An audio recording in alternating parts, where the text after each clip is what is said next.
All right, guys, good day and welcome to another episode of FathersFyre. My name's Jody Sedrick, and every week we get together to explore the joys, the challenges, the triumphs, the sorrows, and yes, the fun of being a dad. And my guest is getting all of that at one time. True so, story. so Michael, before we jump into you, I want to remind you guys that I'm part of the Speak Fire family. So make sure to check out the rest of the crew. They have some amazing podcasts all designed to bring out the best version of you. So go check them out. But I'm super excited.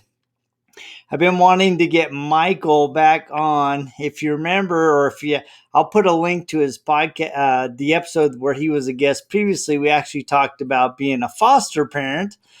And but this time we're talking about being an adopted parent because he recently adopted a beautiful baby girl. So congratulations Thank you. and welcome to the show, man. I'm happy to be here. I'm glad we get to reconnect. Yeah, no, it's fun. I follow you on TikTok all the time, and man, you've gotten quite the following. I don't know if it's you or the babies or a combination. I just think it's the kids.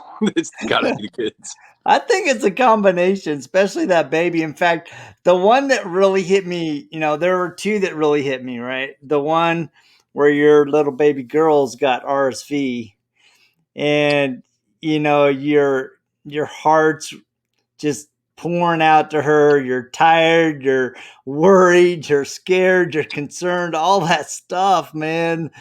And I remember that because our second son got RSV and he was in the hospital for like a week. Mm.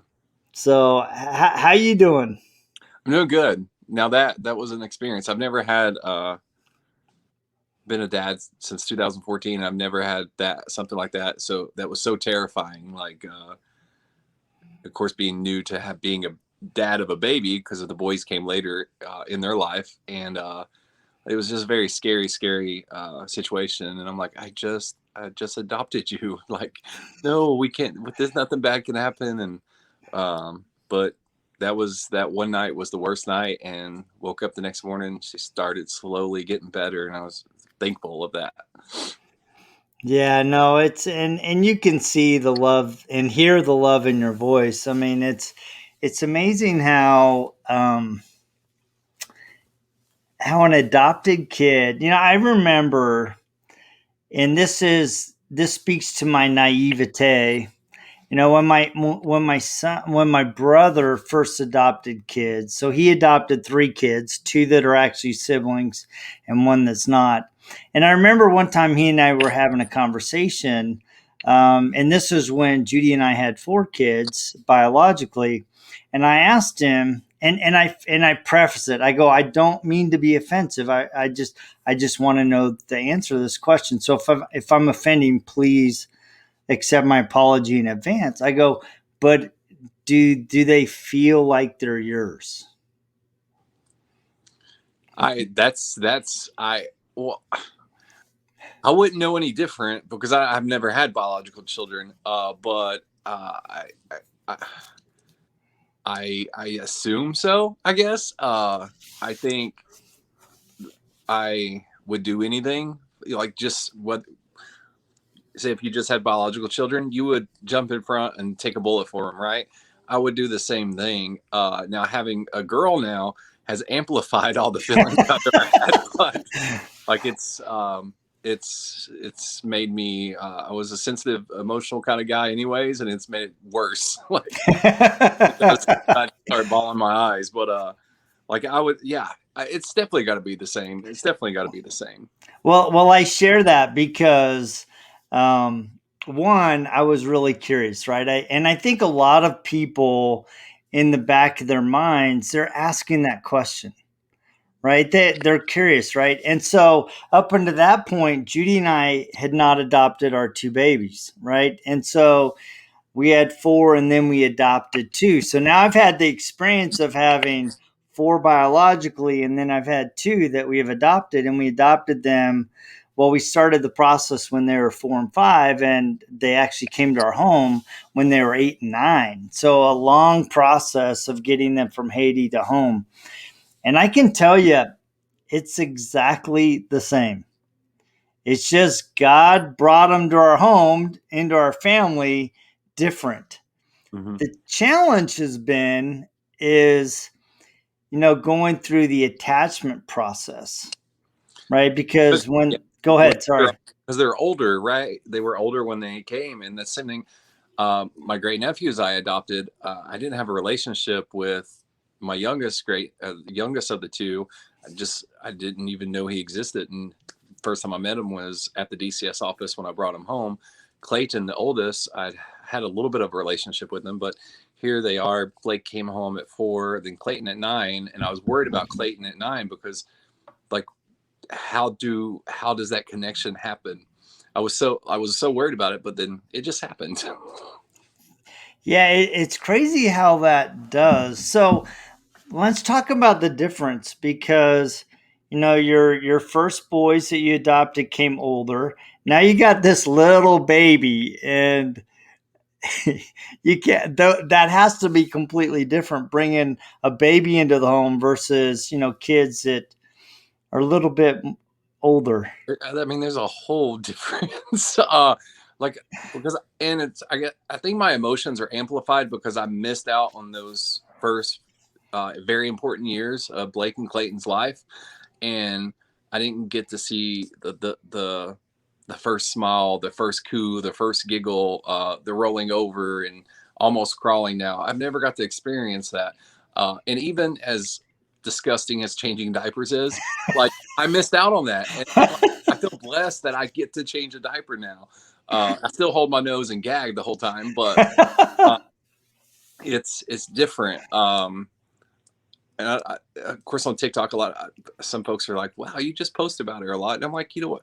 The boys, I've spent years and years talking about our family, and now this little one, she's going to shine for a little bit. But some people are like, "Would you love her more?" And I was like, "No, the experience is just different." Yeah, and it really is, right? It's like the feeling is exactly the same, but the experience of having your children that you raised from the moment they came out of my wife to the point where we adopted our kids, and they came to us older, and they had a whole slew of experiences before they even came to our home, Yep, right? And those experiences were good and they were bad, right? And so, in some respects, they come with some hurt and some sorrow and some hope, but fear and concern. And, that's a crazy dynamic to introduce to your family. And being able to navigate that as a dad sometimes can be a bit of a challenge. definitely challenging, definitely. And you know, Clayton, when he came at 9 years old, and Blake was 7, almost 7, I believe.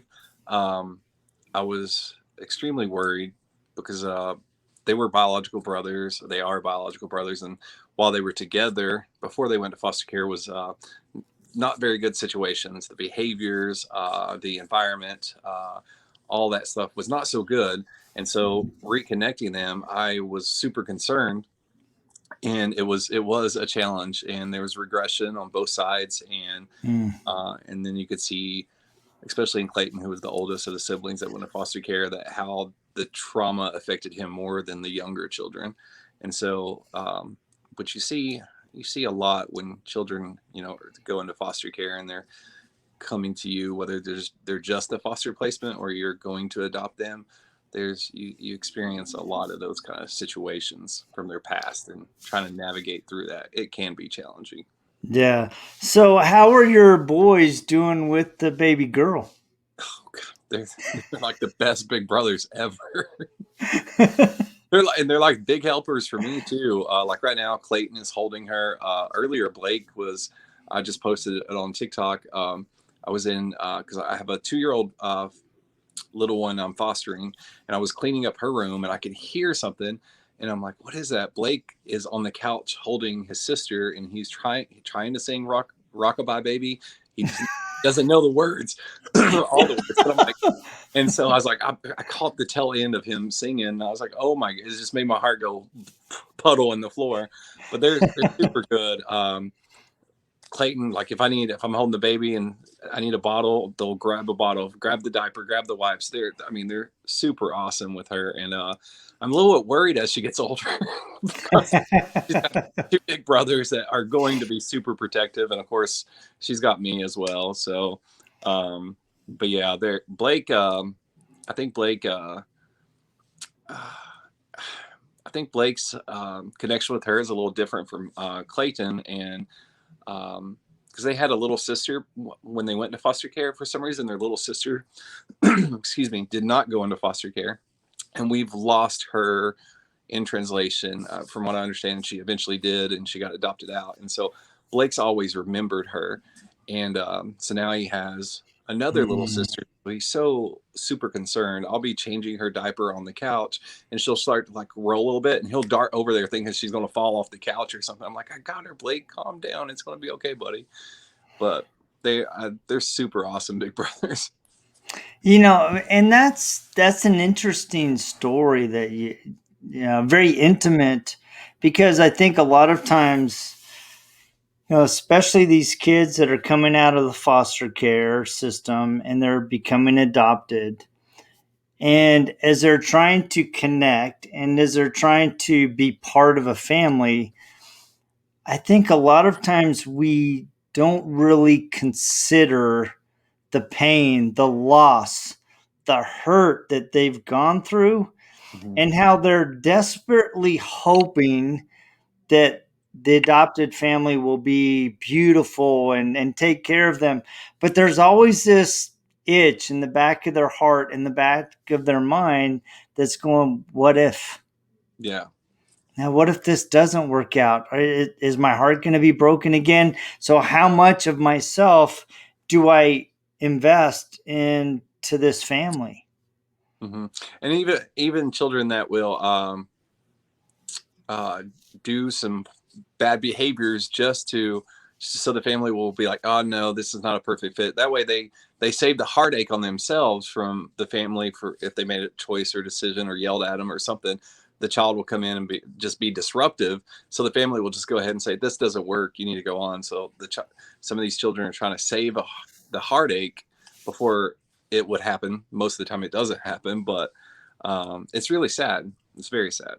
Yeah, and I think that's a call and a challenge to adoptive parents and even foster parents, is recognizing that a lot of times that kid coming into your home is acting out not so much to be bad, but it's a defense mechanism for them not to get close, Yeah, for them not to open their heart. And so you have to dig in even harder and entrench yourself in your commitment to love them through that pain. absolutely. So your post today, it was either today or yesterday, that I wanted to talk about, because I had the same experience as you did. And that's, you're holding your little baby girl and you're like, man, how come babies smell so good? I mean, I don't know what it is, but newborns smell amazing until they poop. I don't know what it was, and that was that video. Oh gosh, that was a repost. I think she was probably just about 2 weeks old, maybe 3 weeks old. Like it was like that's a real thing. People were telling me about it, but like, and then I was wow, like, why does this baby smell so good? I mean, you just want to start nibbling on them. I know it's a their little toes. I don't know. There's something about their little toes like you want to nibble on them. Like, and then it's just amplified for me because I've never had this experience. That's amazing. But So when I originally posted that video, I got a lot of hate for it, and like obviously it's different audio. I'm not really biting her and stuff like that. no, But it got a lot of folks were mad about it, and a lot of folks reported the video and had it taken down for a moment, and I appealed it. But that just what hit me, like particularly women that have been hurt are not accustomed to seeing a man being loving without any the negativity or those kind of things. And that's why I changed my header and TikTok to normalizing affectionate dads. And Oh, because of that experience and trying to understand where these folks are coming from, but at the same time letting them understand for me that it's not acceptable to project your insecurities or your trauma onto me or my family. I hate that these things happen to you and that a lot of guys are douchebags, but this was a very innocent post. yeah, that I think a lot of men and women struggle with men who are, I mean, they want them to be affectionate, but then when they see it, they're uncomfortable by it, or they're like, is it authentic? Because their experience has not been truly beautiful as Yeah, it should be. Right, because I think there's a place for dads to be gentle and loving and adoring their kids, and just like the mama, wanting to smell that baby and nibble on the toes and cuddle them up, and then roughhouse them too. But yeah, I think societally we've done, and I think this is breaking down, right? I think societally, especially, when I look back at my dad and even before him, my grandfather, to show affection wasn't necessarily something a man did. It's like, I'm showing you affection by going to work and busting my butt and giving you a home and putting food on the table. And while that was good, I think we need to break that down and say, you know what, Dad, you can be affectionate, you yep, can be loving, you can kiss on your kids, and it not be weird. yep. I agree. I mean, my dad was when he was around, like he uh, he was a playful dad and was stern when he needed to be, but was loving when he needed to be, and which was totally different from his father. His father was just this. There was no there was nothing. It was just my papa, as I call him, was very like, this is how it is, and he was the same way with me too.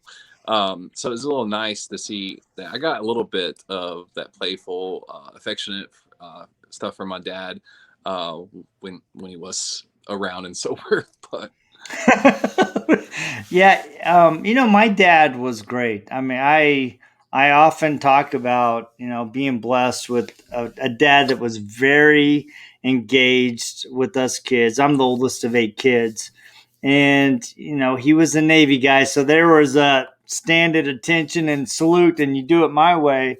But he also was very loving and very kind, and played with us and wrestled with us, and we did a lot of stuff, camping and boating, and the one thing that just really, when I look back, not only was he playful and kind, but he also owned when he messed up. I mean, he would go and sulk and go for long walks when he became too harsh with us, or he felt like he was overbearing, and he would always come back and apologize and say, "I wasn't at my best, and I will try to do better as a dad." And I think that's ultimately, as a dad, the best that we can do is, always being, trying to be better as a dad to our kids than we were yesterday. absolutely, I agree. And of course, I didn't get that kind of experience that you did with your father, but I've had my moments of parenting fails, and even to this day, even to this exact day, I had a moment that I had to just drive away from, like cool off before I really got into it. And um, that's one thing I think I've learned really well over the since 2014 is to self-regulate before I get into it, because I have a very hot temper, and of course I got a nice heart but a dirty mouth. Gotta be careful what I say when I'm in those emotions. And but I'm quick to, if I say something out of place or if I get a little bit too loud, to calm down, come back and say, look, I shouldn't approach that way, and apologize and try to move on and try to do better the next time. Well, you know, I know too, you are carrying the added weight of being a foster dad, an adopted dad, and a single dad, Yeah, right? So Like, There's not very many men that are carrying that kind of load. So, when you have those moments where you're not everything that you aspire to be, and you have to take that walk, you have to separate yourself. How are you managing that as a single dad? so, well, they're good. Like, so I have a teenager in the house. So today I was like, I need you to just sit right here for 5 to 10 minutes. I'm driving down the road and I'll be right back. And I went to the stop sign, turned around, came back, and I sit in the car for probably another 10 minutes or so. So that's that's the only way I can do it. But I do have, if something where I need a little bit more time. My sister is 7 minutes away.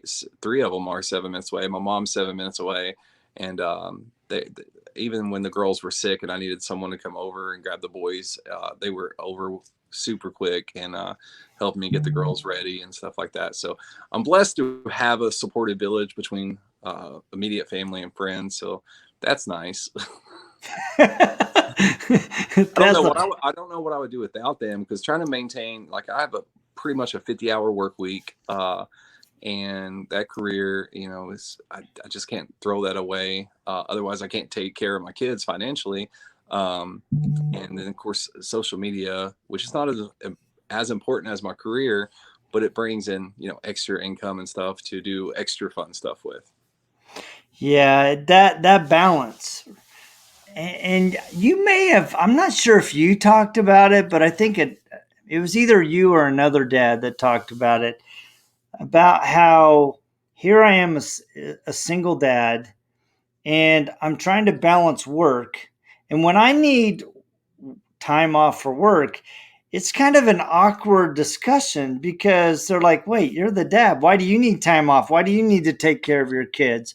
And that's still another societal thing that needs to be considered, especially given so many single moms, so many single dads, giving them the space to take care of their kids and recognize they're not trying to abandon their responsibilities as an employee, as a team member, but they have bigger responsibilities in the home that sometimes take you away from that job. The baby's not doing so well. Can I go check on her for just Yeah, a second? go check, go quick. That's the beauty of having a podcast, is we can take the time and show the authentic discussions and the reality of life. Obviously Michael's here, and he's given me some time to share with you guys his experiences as an adopted dad, a single dad, and a foster dad. And sometimes you got to be pulled away to take care of those things, and that's okay. This is real life, Jody. This is It's real life, right? That's why I just kept talking about it, because I think a lot of times, we feel bad, we feel guilty because real life happens. And sometimes the most important thing that you as a dad can do is step away and take care of those kids. Absolutely. So my teenager was responsible for the baby, and he decided he's going to put her down and go wash his face, which is good. Like, he needs to do that, but like, just give me a few more minutes. She's spoiled. She likes to be held, but I do like talking about the job stuff. And so, like, I don't think that was their conversation, but I love to talk about it because how it has affected me. Like, I have an extremely amazing boss I look up to, and he is understanding. In my previous roles, I've not had that kind of support.